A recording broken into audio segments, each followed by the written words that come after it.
the guys that get a lot of credit is Steve Blackman for muscular development. I mean, those guys have done an extraordinary job for years and years and years to promote health, to promote fitness, to promote strength, to promote bodybuilding, powerlifting, weightlifting, and all of those kind of things. So the contributions they made is gigantic, and I hail them for that.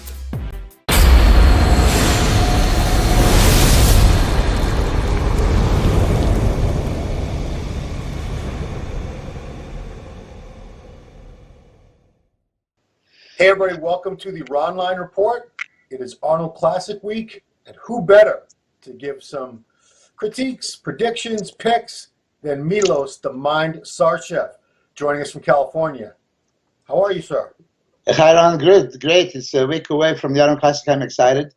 As you know, I'm training Hidetada Yamagishi. He is coming back, wants to do the Open. We had the option to do 212. For some reason, he decided no, he wants the real challenge. He wanted to go 212. I mean, he wanted to do the Open. I've been training for 3 months. He is in spectacular shape. Of course, he has a tough lineup, but he doesn't really care. He's not concerned. As you know, at this level, I mean, it's pretty much Olympia lineup. When you see who is doing it, 3 of the champions, Dexter Jackson, Cedric McMillan, and Dennis Wolf, they all won that show. Right. Now we have William Boniak, who is arguably also one of the best on the stage that could take the title. Roelly Winklaar is just spectacular bodybuilder, can be a tough contender even at the Olympia. So I think that this Arnold Classic is going to be super, super tough. I mean, we have a crazy lineup. We're going to go over all the guys. Yeah. I would just touch the subject of Hide because just recently, last week, MD came to tape his training. You've seen what he looks like. He's very confident. And, you know, it's not really about the placing. It's about the impression. So that's what we're going for. Now, you've known Hide, you know, since almost the very start of his pro career. I feel he looks a lot better as an open competitor with just that few extra pounds. Do you feel that same way as I do, that it makes a huge difference on him? Absolutely. I mean, he's a little shorter structure. So if you look at him back in 2007 when he was really fully loaded, you know, glycogen is bursting through his skin, and he looked like a monster. So he had that, you know, aesthetic, still in a great shape. There is a V-taper, there is aesthetics and a quality about him. So what we are going for this time, you're going to see a much more strided Hide. In this day and age when most of the guys are just showing up blown up with no details, yeah. I think the detail can be that extra touch that everybody's going to appreciate it. Let's face it, I mean, if you're a true bodybuilding fan, you know, you're going to have to appreciate conditioning. I mean, we all know what Andreas Munzer was known about for striation upon striation. You know, so Dexter Jackson, you know, would usually bring that on stage, but not too many guys. So the way I structured the training with Hide, I wanted to emphasize that. So right now at this point, his chest stupid striated, delts as well, and the back is really more striated than ever. So this is that you know, little polishment that we're bringing. He's a seasoned veteran. He's 44 years of age, and as I said in this interview, he was considering retiring. Wow. And when he saw that I'm back in the U.S., he asked me if I would prepare him, and by all means, he's my favorite guy, you know, very close friend, but favorite guy to train because there's no if or buts about it. I mean, I would put him on the craziest giant set you can possibly imagine, and he would finish. Yeah. I mean, today was no different. I can tell you just about half an hour ago, I stood up and I got the major cramp because we did an occlusion training on giant sets, 4 legs, hamstring quads, and it was like really, you know, stupid kind of intensity. I mean, he's dead as the door. He's today. I was actually hoping he's going to be right here next to me, but he's way too tired. Oh, yeah. Tomorrow he has actually day off. So, yeah, I mean, this kind of training, not too many people can do. Yeah, and I appreciate his spirit. He has that Japanese, you know, samurai, I said Bushido, right? Yeah. There's nothing that can break him, really. Absolutely nothing. Yeah, I mean, he's every training video I've actually was fortunate even to train. I got to train with him once, and he had been on airplanes all day, and he had to do like 2 nutrition store appearances, and I still weaseled my way into getting him into my gym just so I could, like, show him off to everybody in my little local gym. And, yeah, the guy was just still tons of weight, tons of intensity on legs after all that. He'd probably been up for like 24 hours at that point. So, yeah. That's it for you. Yes, there's nothing that can break this guy. I mean, we hardly had a day off. I think that in the last 3 months, if you had 5 days off, that would be it. Wow. So it's the boss of the world. I'm going to tell you, there was not one mediocre workout. They were all excellent. Wow. 2 days ago, he said that was the hardest shoulder workout he ever did, and he was just about to pass out.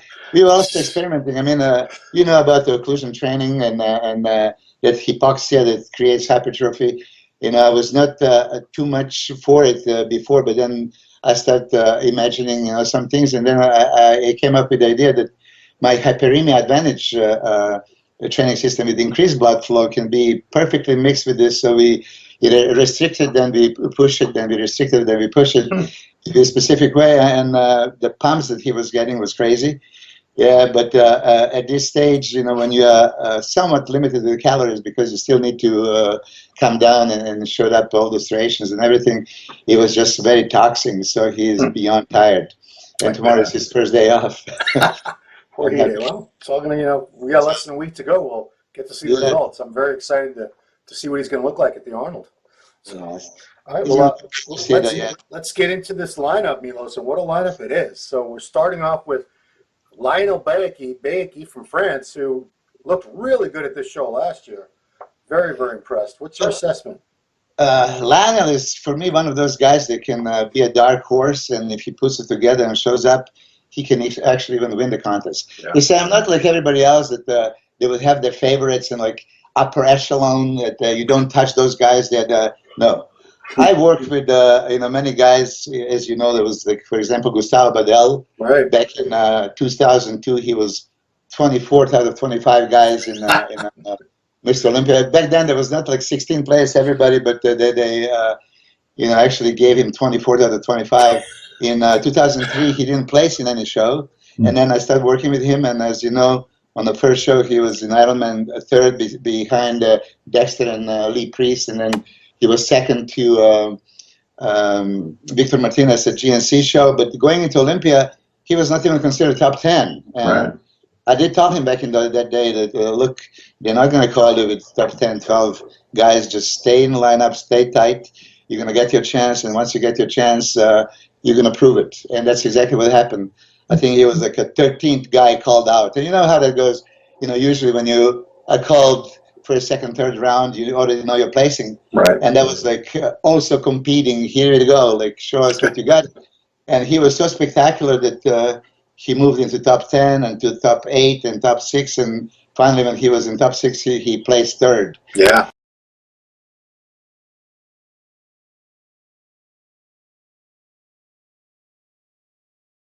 Lionel is a prime example. I think if he puts it together, I mean, his shape is spectacular. Yeah. The small waist, wide shoulders, round muscle bellies, striated quads. He has everything. It just, his conditioning wasn't always, the best, and that cost him. But Lionel is my pick for a dark horse if he shows up at his best. Yeah, I agree. I mean, he looked so good at the show last year from the front, and he still looked good from the back. But like you said, the hams and the glutes are a little washed out, and that just kind of the lower back. It just kind of ruins the overall effect that he could have. But if that guy ever comes in with everything tight, look out. Yeah. Well, that being said, okay, let's maybe make this more even educational, if you will allow me.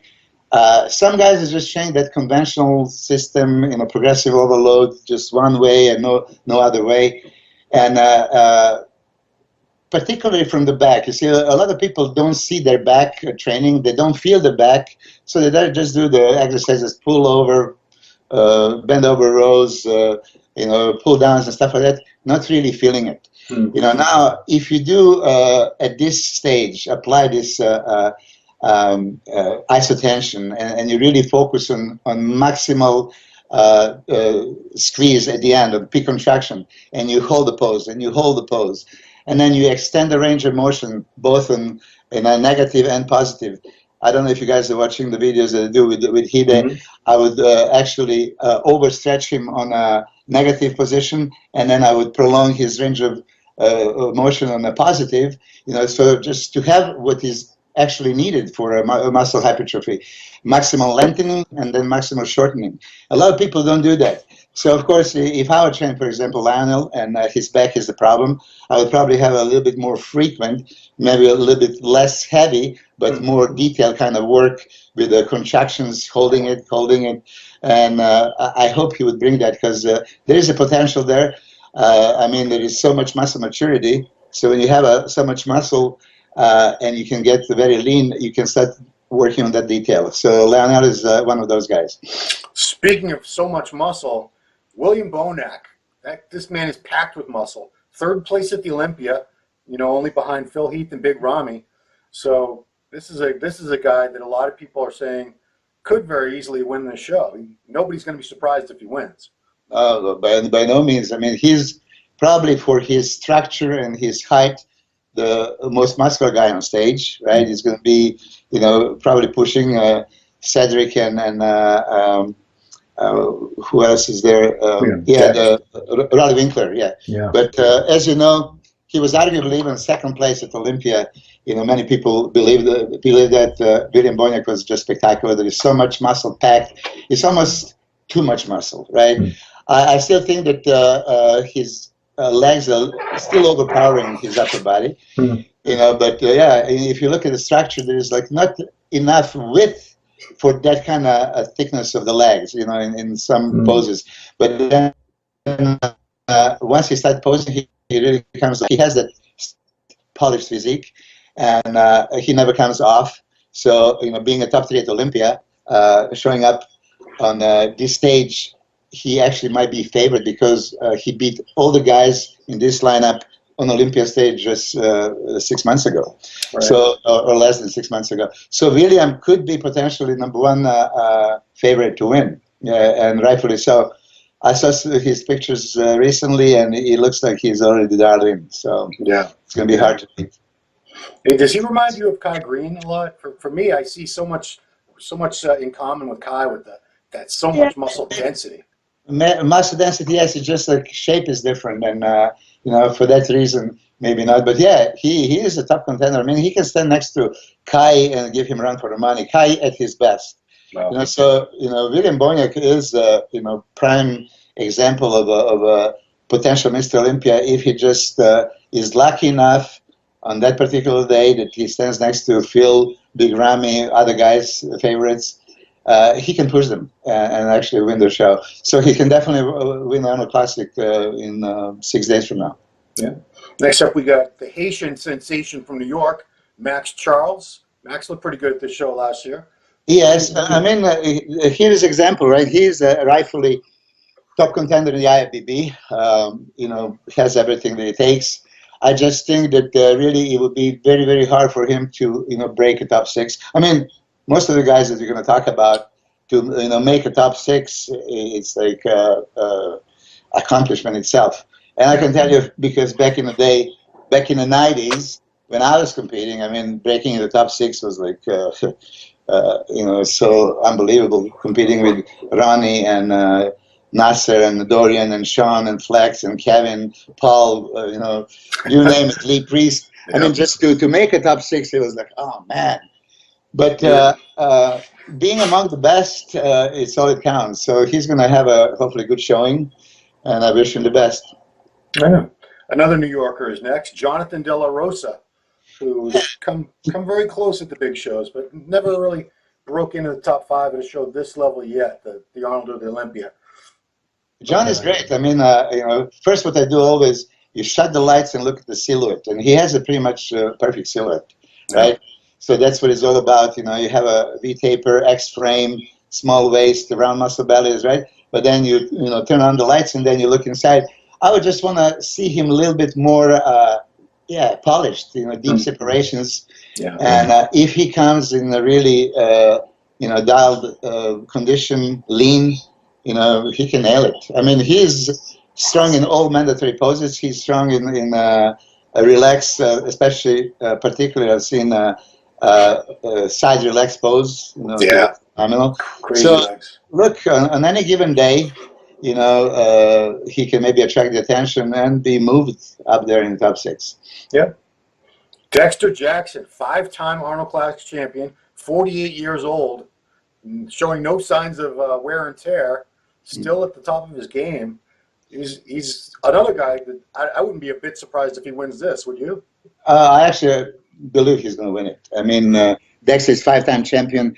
He owns that Arnold stage. And the pictures that I've seen lately, I mean, he's at his all-time biggest. Wow. And I have no question that he's going to be at his best. I mean, if anybody knows how to dial in, that's a Blade. I mean, he's not given that nickname for no reason. He's cuts to pieces. He's like most inspirational bodybuilder, I would say, of all time. I mean, at this age, to keep coming and getting better as he ages, it's unthinkable. Yeah. And let me tell you, I see him compete for another 5+ years, and possibly even winning the Olympia. I mean, he did it. Yeah. Yes, I don't discount Dexter ever. No. I mean, ever. Look at him. I mean, really. Let's speak. You see, people are going to go with age, and I tell you this. Back in the day, Albert Beckless, was 61 years old back in '91, and I saw his passport once, and I said, Albert, you're 61. And he said, shut up. He just didn't want people to know his age, because that mentally would immediately, send the notion that, he's too old, he should retire. Now, everybody knows how old Dexter is, and everybody can see he keeps proving that he's becoming better and better with age. Analyze him from every aspect: symmetry, aesthetics, shape, round muscle bellies, muscle distortions, flat, deep abdominals, flaring thighs, phenomenal back, great stage presentation, great posing movement. How can you count him out? I mean, at Olympia, he was somewhat flat at the prejudging, and he didn't get that attraction, especially because Phil was on, and Big Ramy and William Boniak, right? So at night show, he was considerably better, and Dexter knows how to pull it off. So for me, it's definitely going to be between Boniak and Dexter. Yeah. I'm going to go over the other guys who can also be a contender, but right now, my money would be on these two, with Dexter having a slight edge. Even though they, beat each other, in different shows. There was Dexter beating Boniak and vice versa. But I still, I'm rooting for an old man. Yeah, I mean, obviously, I'm the same. He's actually like a month younger than me or something. We're very, very close in age, so obviously I'm a big Dexter fan. And structure-wise and shape, I like his structure and shape a little better than Boniak's. All else is kind of equal, but Dexter's a man. Next up, a guy that has not competed in about a year and a half now, Steve Kuklo from Texas. Yeah. You seen any recent pictures of Steve? I haven't seen the recent pictures, but I remember when he was just a kid. I mean, teenager. There was nationals, I believe, and he was really just a kid. And I look at this boy's structure, like, say, man, he can be a superstar. And then he, evolved into a great bodybuilding champion, worthy of this kind of stage. And I would really like to see him sliced and diced, because that structure and enough muscle mass that he had, good looks about him, and probably, huge following. He can be also, one of those guys up and comers that can maybe make a mark in this show. So I haven't seen any recent pictures. I hope to God that he is in shape and that he's going to do very good. We'll find out. Okay, next up is the defending Arnold Classic champion, Cedric McMillan, who, it was a totally different lineup last year than this year, but still has all the same attributes that make Cedric a great bodybuilder. Cedric is, every bodybuilder's bodybuilder. I mean, there's no bodybuilder that can see Cedric's physique and say anything, other than wow, right? Yeah. But the thing about Cedric is that he showed up many times out of the shape, like last year's Olympia. So it's, quite, depressing, because you expect him to be a leader and possibly winning every show he ever enters, because he has that combination of huge, thick, wide, muscles enough to be one of the biggest guys on stage always. Very, very impressive. When you see him backstage, just relax. I paid attention to him at the Farina Legacy show, and it's like, wow, I didn't really realize he's that big, but when you are close to him, that you can really appreciate him. And he has everything. Spectacular legs, spectacular back, chest, arms, shoulders,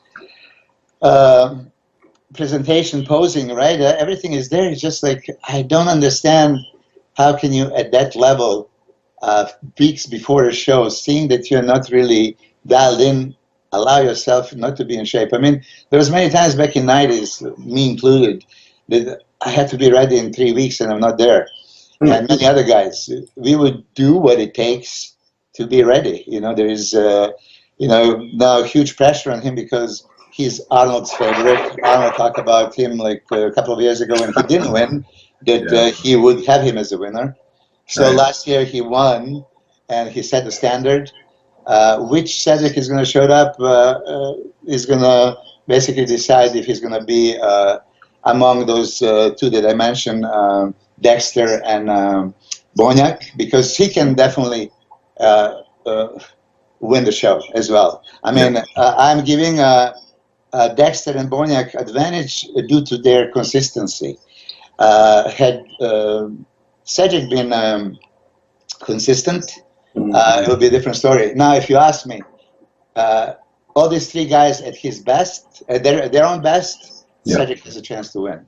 I mean, I don't know if you saw him at the San Marino show, which I think was around 6 or 8 weeks after the Olympia. Yeah, that's where he looked his best that whole season last year. At a I saw him week before San Marino. Week before San Marino was Legacy. And it was between Brandon Curry and him. And originally, I was commentating for MD, and I was like so sure that prejudging Brandon cannot be touched, and I actually said that in my wrap up. Yeah, let's wrap up. Oh, in the play-by-play, in the commentary, you remember doing? Play-by-play, because again, that was my first experience. Guys, you're supposed to look at the same time type. Yeah, it sucks. I don't know how you guys do it. So I don't know how it's on the stage, and then you do it. The first impression, then poof, second impression is like, hold on a second. What happened to Cedric now? Like in 15 seconds, I was looking down.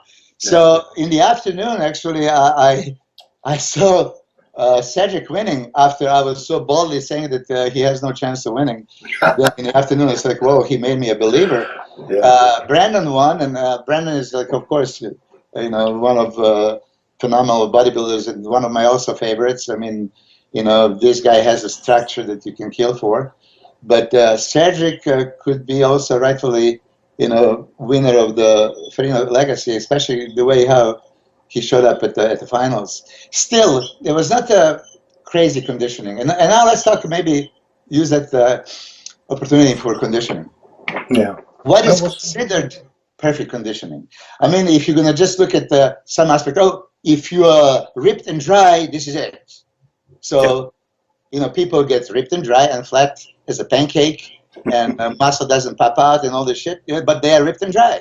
Right. And sometimes they are awarded. For some guys, actually, that looks okay, because if you have enough muscle mass and you are depleted, you can get away. But winning look, if you really want to be honest, is if you can keep that super lean look and being super dry, but fully load your glycogen, so you have that intracellular hydration, you have a glycogen bursting through the skin, everything is popping out, especially those guys pump up backstage, they do like a couple of comparisons, squeezing, and everything happens. So that's the kind of look that I usually go with my guys. Create illusion of the more size, and then, of course, if you have enough comparison, sometimes, it takes like maybe 1-2 rounds of opposing for them to really to come alive.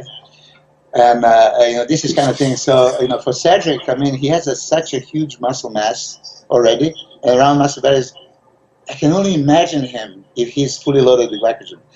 I'm going to make maybe a statement, I could be way off, but I don't think he was ever loaded with glycogen on the stage. He'd been loaded with glycogen, he would look like absolute monster. He's sending me a message. What's he saying? He's missing the interview? Okay. We need to bring occlusion bands in Ohio. So I had to answer him, yes. He's going to use those backstage to pump up? Or what? No, not the backstage, but we are training Wednesday afternoon and Thursday. Wednesday is the last workout, and then Thursday is a pump up, delivery of glucose and glycogen into the muscle. So I do this with my guys. So you actually start loading, and then to make sure the glucose goes to the glycogen storage, I take them to the gym just for a light pump up, a couple of sets, bicep, tricep, chest, back, shoulders, this kind of stuff. What is your favorite gym in Columbus area? You know what? All I've ever been was at World Gym, because back in the 90s, that was a thing. And don't forget, I haven't been at Arnold Classic since 2010. Oh, wow. So, I don't, I'm just going to go wherever Hidetada takes me. Okay. Yeah, I don't even think it's a World Gym anymore. It's something else now. I should know this, but I'm always out of there before they get to the photo shoots. Let's just talk about a couple more guys in the open. We got Roelly Winklaar, the Dutch beast, who's definitely coming on strong past couple of years. He's getting way up in the placings in all the big shows. Yeah. Here I am now. I'm going to sound like a broken record. Roelly can win the show. Hell yes. Really? Really? Oh, hell yes. A couple of years ago, I also posted this on some bulletin boards, said on the podcast, and I'm not ashamed to say it. Yes, he's a freak. Absolute freak. Oh, yeah. And, he has so much muscle mass. And then, look at him. I mean, striated chest, striated shoulders, striated triceps. I mean, triceps look like somebody's leg. And the way I saw him, yesterday, I mean, that most muscular pose. Yeah. Camel Crew, whatever, mirror, Yeah. Camel Crew mirror. He looks super hard to beat. Yeah, he can, be a major contender. Major. Yeah. Well, I'll tell you one thing. If they only had to judge one pose, the crab most muscular, he'd win the Olympia every year, the Arnold every year. He'd win every show. That pose, he owns that pose. Dennis won that one. Dennis did. You're right, Dennis. Dennis was doing that hands down. I never seen anything like it. Yes, but yes, Roelly Winklaar is one of these guys that I like. I saw him coming into the IBB. I think he won his first show, completely striated. Like that was Dexter Jackson kind of conditioning. And then after that, like he messed up many times. I don't know why. So. It's not exact science. I mean, I've seen this many times. Sometimes your body doesn't respond exactly, but you eliminate everything you could and should eliminate. Don't take the risks. So going into the show, you should be stage ready a couple of weeks out, and then you can check it a week out and a few days out, and then repeat this on the day of the contest. So he is, I think, at his biggest, and conditioning-wise, I don't think I've seen Roelly 7 days out in this kind of condition. So I hope he'll bring that on stage. I mean, we hope everyone's going to be their best, because that's when the show is exciting. Yes. Yeah. I mean, they always mention back in the 90s. I mean, all the shows, 99 Olympia, every guy was in top condition. Yeah. I mean, every guy. So it's not like, okay, Jay Cutler was, 14, 15, looking spectacular. I mean, really. So imagine that kind of life. So I would like to see all the guys in the top condition and then let the best man win. Right. Okay, so next up is a guy who you definitely know from training him years ago over in Fullerton, California. Dennis Wolf has not been on stage in over 2 years now. Yeah. I mean, Dennis is a dear friend of mine. I love the guy. I love his shape even before I knew him. And then I met him at his family, wife Katya, his daughter, and we became close friends. And I know that I hope you'll listen to this. 2007, when we had him prepare for New York and then Keystone, which he won. Yep. In New York, he was third. If you go with conventional, somewhat reserved loading, for him being so wide, his structure is so wide. If he's anything less than, let's say, 75% full, he's not going to look that good. So I've seen some video footage of him. I don't know if it's recent, that he doesn't look as big as normal. Right. You know, there's still that potential of making illusion on the stage, making yourself look bigger by specific carb loading. And I know that he mentioned this publicly, that after a few bad experiences with the gurus, he is his own guru. Thank God he didn't have a bad experience with me. You know, but for that Olympia, I mean, if you guys remember 2007, we had to create the illusion, you know, for him to be noticed, and he did just that. I mean, he was exploding full, and that's the kind of thing that, you know, like for a huge show, you might want to risk it, you know, to be looking 15, 20 pounds heavier than you are. Because really, 2008, he was 18 pounds heavier, but he looked way bigger 2007. Right. And that's just that illusion that you get from water, you know, and glycogen pushing, you know, the skin and having that crazy fullness. So, yeah, Dennis, I mean, it broke my heart when I heard about his injury. What exactly happened to him, Milos? I just know there was some neck injury, so it's serious. It wasn't something like that you can just neglect and go over it. This was serious, so there was even a question if he can ever come back. He's coming back. I don't know if he's at the level that we know Dennis. I mean, he was top 3 Olympia, you know, winner of the Arnold Classic, looking spectacular when he won. Yeah. I would like to see him at his best. No, I haven't seen really much of his progress lately. I know that he is very diligent and very German discipline. There is no way that he's going to do something that he doesn't supposed to do. So I really hope that he's going to show up at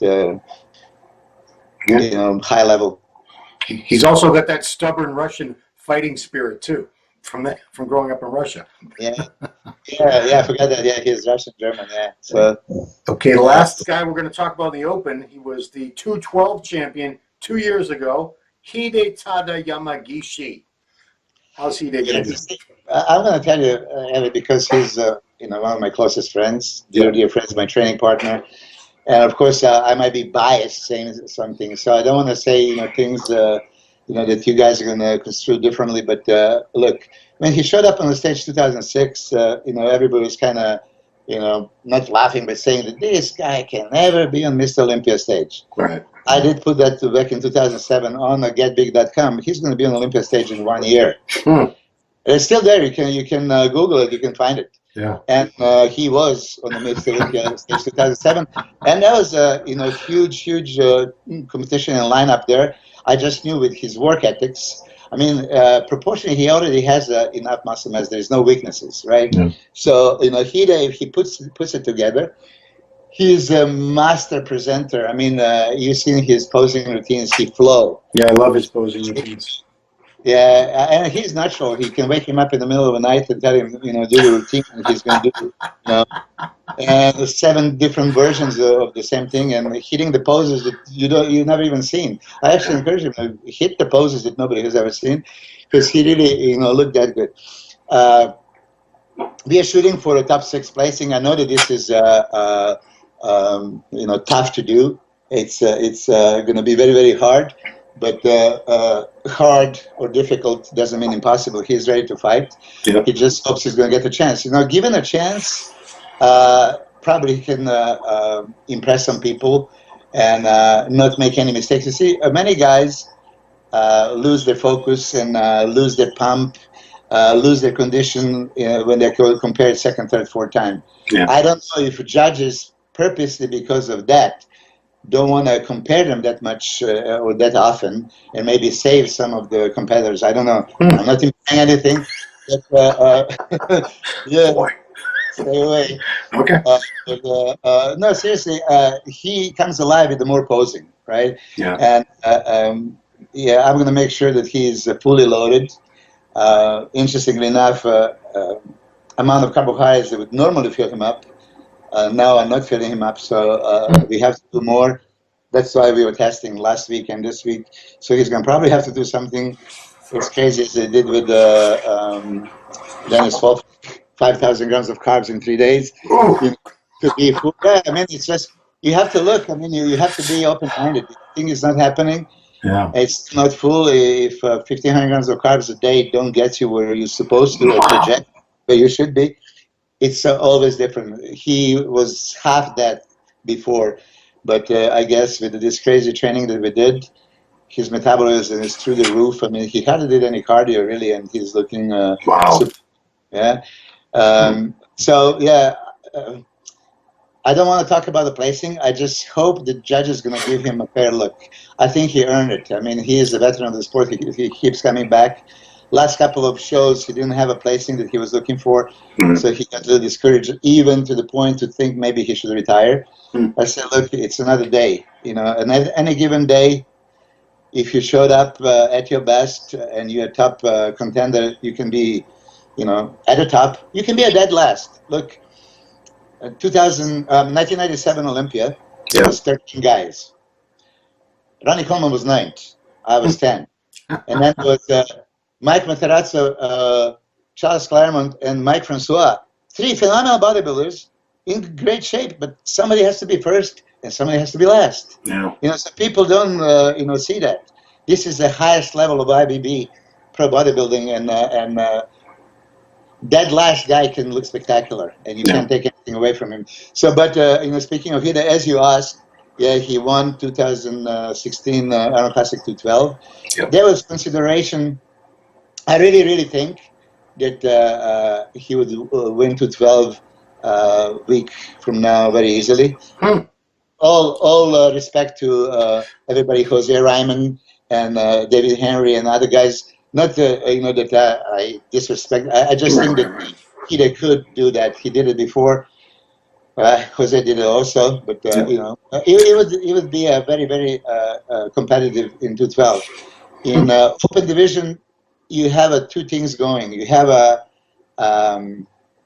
huge, much bigger guys and big names. You know, so regardless if we want to say it, it's nothing political. I'm not saying that the judge is gonna, you know, go politically and favor the guys, but it's just a human nature. I mean, you know, if I'm a judge and I know there's a top 3 contender, Mr. Olympia, coming, of course I'm gonna first look at him, and he is in you know, great condition. So, whoa, top 3 at Olympia, he showed up at his best, so that means he's even better, so he should place even higher. It's normal. But if they really look pose for pose, you know, I still don't know how the judging is done.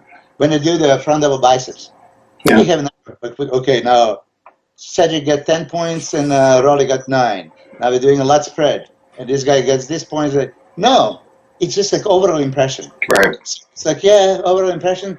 But then you look, there was times that guy that plays second wins like 6 out of 8 mandatory poses. Right. But this other guy in these 2 like dominated and just impressed everybody. I mean, really, back in the day, I think that was great. You have a symmetry round that was judged itself. Then was polarity separately, and then there was posing round, which I do not understand why on earth they stop judging, because that was an additional actually incentive for us to do choreography, so audience can have a better show. Everybody's going to enjoy it much more, you know, instead of just going there, you know. Most muscular. Yes. Okay, so let's talk about the 212. We got some great guys in it. Let's start with last year almost won the show, David Henry. It was really close with him and Ahmad Ashkenani. Ahmad ended up winning, but I had David winning. Peter McGuff had him winning.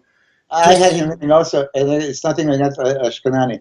I mean, they were so close, but David has that polishment that I'm talking about. His striations have striation. I mean, he's a small structure, but you know, so overly muscular, so he just pops on the stage. I mean, you cannot call him small. No. You know, you should by no means. He probably is going to out-condition everyone because really there's that strided look that all of us appreciate. Yeah. Small waist, deep abs, huge chest, shoulders, arms, back, spectacular. He was always having a problem a little bit with legs. And if he can bring legs, if he can come to Fit Nation Gym and train with Hida for like a month, you know, I promise him 2-3 inches. Wow. David, are you listening? David Henry. Rewind that, David. Take a listen to that again. Just, hate me, but eventually you love the results. Yeah, but he can pull it off. I mean, also he's veteran of the sport. I don't know how old is he, but 42. there was about a month ago that one picture of him in a semi-most muscular, hands on the hip and most muscular pose. That was Munzer-like. Yeah. It was like I reposted because I was so amazed. I don't know from which show, but David can bring this on stage. I know I saw him on the stage many times. He always impressed me with his conditioning. Yeah, it's a different look, and we'll talk about Jose in a second. But I mean, I'm a good friend of Jose. I love Jose's physique. He's a tank. He's very much like a Branch Warren, and he packs so much thick, dense muscle on a frame. The only reason I would be worried that he might not be able to win this, the only thing they each have things the other doesn't. David has this really clean, deep, crisp muscle separation between all the muscle groups, And more aesthetics. And more aesthetics. You know, Jose carries more thick muscle. His legs are better. You know, he's wider. Much better. He's a bigger. He looks bigger. He's just so thick. But he won this show a couple of years ago. He could win it again. I feel it's going to come down between those two guys. Looking at it's a small lineup. It's only 7 men in the 212. And no disrespect to any of the other guys, but I see it coming down to Jose and David. Yeah, for sure. I mean, Jose can, you know, push Flex Lewis, right? And he did, you know, a few times. And Flex is, you know, undisputed 212 champion, right? And Jose gave him run for his money a couple of times. And even at that last show, where was it, Korea? Yeah. Yeah, I mean, as you know, Jose entered the Farina Legacy in an open division and placed fourth. He has so much muscle mass that he can actually match those open guys. You know, so of course in 212 he's going to be the biggest guy on stage. And knowing him, he could possibly be ridiculously conditioned. Yeah. So when you have a most muscular, most conditioned guy, or you know, same conditioning with the other guys. Yeah, that usually wins. You know, look back at Dorian's time and Ronnie and so on. Yeah. I'm going to tell you this because it just came to my mind. I did the article back in 2003 about Mr. Olympia and competition between Dexter and Ronnie Coleman. I know that all the criticizing me, but at that time, Dexter was not considered like top contender. But I really analyzed their physiques, and I said the only aspect that Ronnie beat Dexter back in 2003, and 2003 Ronnie was monster of the monsters, right? 296 that year? The only judging criteria in this article that was in Flex magazine, you can probably still Google it and find it. I was bold enough to say it. It's not like I'm friends with both Ronnie and Dexter, and probably closer to Ronnie because you know I know him longer and we traveled and competed much more than I did with Dexter. Yeah. But you know, so if nothing, I would be more inclined towards Ronnie as a friend. But I always speak the truth, and you know, I said at that particular show, Dexter opened my eyes. He was more aesthetic. He had a you know greater V-taper and X frame and quality. You know, more striations, you know, more this tie-ins and really flowing perfectly. The only aspect that Ronnie beat him was he was bigger. So, and there was no question in the judge's mind. I mean, Ronnie, you know, completely, you know, beat Dexter by judging score sheets. So on that aspect, I expect the same thing to happen. Jose Ryman is a huge favorite. And 2015 Arnold Classic champion, but going against David Henry, who can out-condition him, not from aspect of being drier and leaner, but his physique just is more strided, so all things equal, he's going to appear to be more conditioned. Right, yeah. It's gonna come down to the wire with those two. That's my call too. Let's talk about just a few guys in the classic physique division, which is this is the first year they're having classic physique at the Arnold Classic, and the reigning Olympia champion Breon Ansley decided he needed to jump in this and represent the division and go for holding both of those big titles simultaneously. Yeah, I commend him for it. I mean, he won the Olympia, so usually Olympia champions protect themselves, except Ronnie did it back in 2001. You know, he showed up at the Arnold Classic, you know, regardless, and I guess he needed a hammer, you know, the leather jacket and the watts. The Hummer, he did it for the truck. He said that. Back in the day, but yeah, Breon is, of course, Mr. Olympia. What else to say? He was spectacular at the Mr. Olympia show. He is, of course, you know, favorite to win if he match, you know, his conditioning from the Olympia. Now, on Olympia stage, there was two more guys. Danny Hester, good friend of mine. Yep. First Mr. Olympia, right? Yep. That was kind of, you know, I was surprised. He was in condition, but it was just not maybe given a chance. You know, maybe they decided to go with a little bit different look, but make no mistake, Danny can show up in a spectacular condition and win the show. Mm. I wouldn't be surprised if he calls me to his room like Wednesday to just check on him. Yeah, he has that spectacular small waist, you know, crazy back, aesthetics, and he knows how to pose. He can push Breon big time. I mean, if he beats Breon and wins, that'd be one of the biggest upsets ever because, you know, he dropped down to 5th place in trying to defend his title. Yeah. While he was in condition. Again, 5th place in a lineup of a great guys. I mean, you know, everybody in top 5 was great. You know, so don't count Danny out. There's another guy, that I was very much impressed, and he's one of my favorite physique. That Arash Rakbar. Yeah. He is actually rightfully chosen to act as Frank Zane in that movie, right? Yes, that's right. I mean, he has that. He has spectacular lines and really matured muscle already. And for a classic physique, he has a lot of muscle. So he's probably one of the more muscular guys. I've seen recently some side chest pose. I believe it was most muscular, and everything was popping, full, striated, ready. So if he brings that on the stage, hey, he was, I believe, second to Danny in the first year. Yeah. So he was runner-up at Mr. Olympia. I think he was third this year. Yeah. 2017. Third or fourth. Yeah, it was either third or fourth. I can't recall. Third, yeah. So look, small little differences, can do, a lot. If you ask me, yes, he can push Breon big time and take what he considered to be his placing as a top contender at Classic Physique.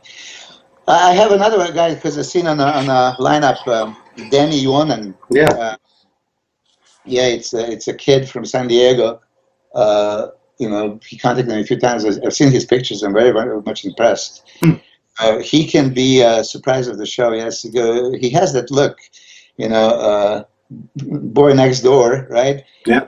Take his clothes off. And it's like, where this kid is coming from?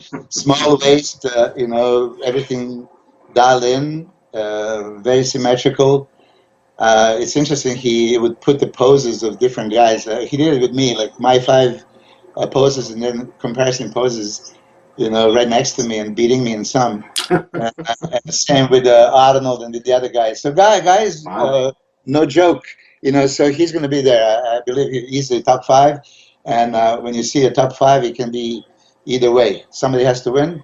Somebody has to be 5th. Yeah, this particular lineup is 32 men. It's the biggest lineup of any of the men's. Actually, I didn't count the men's physique, but that's a tremendous amount of guys to have to stand up there with. Yeah, let me tell you, I competed at Night of Champions. There was, I think, either 45 or 55 guys. Yeah. So you can easily be overlooked. So for all you guys on the stage, yes, be a gentleman, be a competitor, respect everybody else. but you absolutely must get attention of the judges. You have a few minutes, so don't be hiding, somewhere. You have to, you have to jump at the judges' eyes. So no camaraderie when you. If I compete with you, I would want you to want to beat me and vice versa, because otherwise there's no competition. You're not going there to hold each other's hands. You have to compete. I mean, even if they're best of friends and training partners, which I had like 5 guys at Mr. Olympia competing in the same shows. We trained together, but on the stage, I told everybody, kill them, because it's either you or them, so better be you. Yeah, that's right. Because I mean, that whole time with Coliseum Gym, most of the guys you were training in those groups, they were all competing in the same shows together, trying to beat each other. So, but they looked like they were all great friends in the gym. Yes, I mean, really, because you earn that respect and camaraderie. I mean, really, I was talking to Hida exactly about this today. I mean, if I compete, I would want to beat you. And if you don't want to beat me, I would, slap you till you wake up and you say, we are competing, so you need to want to beat me, right? So that's how it is. I mean, these guys, it's 32 guys, it's going to be so easy to be overlooked. So for classic physique guys, you're going to have your chance. You have to be in the lineup. When you're in the lineup, don't relax for 1 second. I see this, many times. They're in the lineup and they're just relaxed, like they are shopping, in a grocery store. Stomach out, shoulders dropped, breathing through their stomachs. You can't. Legs separate, legs abs, and everything else is going to be there. And if it just happened that crossed your mind, maybe you should look at the judges to see if they're looking at you. That would be a good idea. Hopefully, some of these guys are going to watch this before they compete Friday, because you're a veteran. You did 75 shows, 80 shows, something like that. I did 110 shows, but 72 pro shows. 72 pro shows. Wow. 72 pro shows. I wish I did 100. There was actually a chance, but then, long story short, I didn't. Nobody's done 100 though, right? Nobody did 100, but Dexter just about. He surpassed me. He did a 73rd pro show in Australia, 2016. Okay. So since then, he probably had another 10. Yeah. So he's close. I mean, he is for sure going to do 100. Yeah. If anyone will, it's going to be him. He's going to probably win. Nobody. Yeah. Cool. Well, Milos, we're all looking forward to the show. I look forward to see you there in Columbus. Haven't seen you in person in years. It's all been this Skype crap. So. Yeah, I looked much bigger in person. Oh, you've never looked small. That's never been an issue with you. I got the flu that is around. It was just hardest thing to train with Hida at that intensity, having a flu, can't even breathe, can't even eat. Like, oh my God! So I'm ready for men's physique. Did he didn't get the flu, did he? Yeah, like really. I even told Jordan. When he was taping, I have never been feeling guilty or sorry, training anyone because I do the highest intensity. But that one workout, I was pushing him so hard and he could hardly breathe. Wow. And it just like crossed my mind, what if he dies? Oh shit. But then I said, oh well, you have to finish your job as a coach. So he lived. I thought you were going to say the Drago line from Rocky IV. If he dies, he dies. Yeah. Oh boy. All right. Well. Okay, Ron. Yeah, it's a pleasure. I mean, always, as I said to Steve Blackman, I'm always available. Yeah. I can talk. So. Yeah. Well, you have. I like when you do these because you just have insights. As a competitor and as a coach and a trainer and a nutritionist, you have insights into aspects of this that very few other people would have. So your commentary is very unique and very appreciated. I know that the people on MD love hearing you. Anything you have to say, they love it. Yeah, I'm a little bit more analytical, This is, permission, to everyone. You can think with your own head. Don't be follower just saying, yes, man, yes, man. No, think about it and say it. So there are many aspects in bodybuilding, judging, preparation, training, nutrition, all that stuff that a lot of people are not considering, Many times they say, oh, I want to be different for the sake of being different. It's no. I want to be different for the sake of being honest to myself and having a more effective way to do everything. Diet, nutrition, contest prep, so on. So yeah, in a bodybuilding analysis, I would be a tough judge, really. I'll tell you this, to conclude, there was every year after the Mr. Olympia contest, Ronnie Coleman would ask me what I think, if he should have won, and I would always tell him honestly. So 2001, he asked me, he was in my gym doing photo shoot. I said, no, Jay, Wow. Jay deserved to beat you, because, he, damn, Milos, Milo. I said, and then, a couple of days later, he called me and said, I see what you're saying. I see what you're saying. So he said that he could have gone either way, So I really think that Jay Cutler could won 2001. Oh, yeah. If Jay Cutler showed up 2002, I'm sure that he regrets not competing. 2002 was wide open. Ronnie was, much smaller and not at his best. Then he ended up losing to Gunther in GNC show. Right. So, but the 2003 version of Jay Cutler at the Ironman was spectacular. Yeah. Right. So he got some hopes for 2003 Olympia, but Ronnie showed up, straight out of the, UFO from whatever he was training, and the show was over before he started. 296 pounds that year. Wow. Yeah. And we're never going to see something like that again. That was I think, a once in a lifetime thing for us. We'll see. Who knows?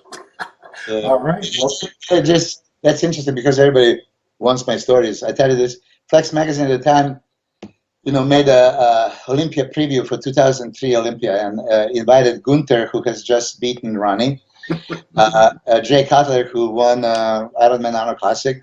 Yep. So now there are two, premier guys that have a chance of beating Ronnie. So here's their Gunther smiling, laughing, joking, right? And Jay was also, quite positive and optimistic. He was pumping up a little bit, and I just happened to be right next to him and, talking a little bit. And here comes Ronnie coming through the front door. And I kid you not, there was eclipse. It's dark. I mean, there was a monster came in, and he didn't even come close. And Jay was like, "Wow, yeah, fucking monster," and that was it. He beat both Jay and Ronnie that day. I mean, that was the biggest Ronnie ever was, and he was in such a good condition already at 330 pounds. Yeah, I mean, cellophane skin on the legs, those veins popping all over the place. I think actually that Ronnie could be even heavier if he didn't go maybe a little bit extra for that dehydration and just to make sure he's at his best. But he could have competed over 300. Wow. Yeah. And like you said, I mean, I saw him several times walking around anywhere between 315 and 330, and he hardly had any body fat. He just carried more water, really. He never had much body fat ever. Yeah. It was crazy. Like from another planet. Yeah. You have so much muscle mass, it's hard to get fat. People don't realize that. It's usually bloatness, like you said, water retention, but, with so much, muscle and metabolic active tissue, it's very hard to get fat. All right. Well, Milos, thank you so much for your commentary, your predictions, insights, and you gave advice, very valuable advice to the competitors out there, too. I hope they appreciate that and listen to it, follow it. It could help some of these guys out and maybe jump up a few places from where they would have been. So I hope so. This is what I'm here for. Okay, pleasure, and see you at Olympia, not Olympia Classic, and hopefully we'll have a wrap-up after the show. Oh, absolutely. All right, okay. We're losing connection. It is late, so I'm going to say goodnight to you all for the Ronline Report. It's been Ron with Milos, the Mind Sarcev. Thanks for watching.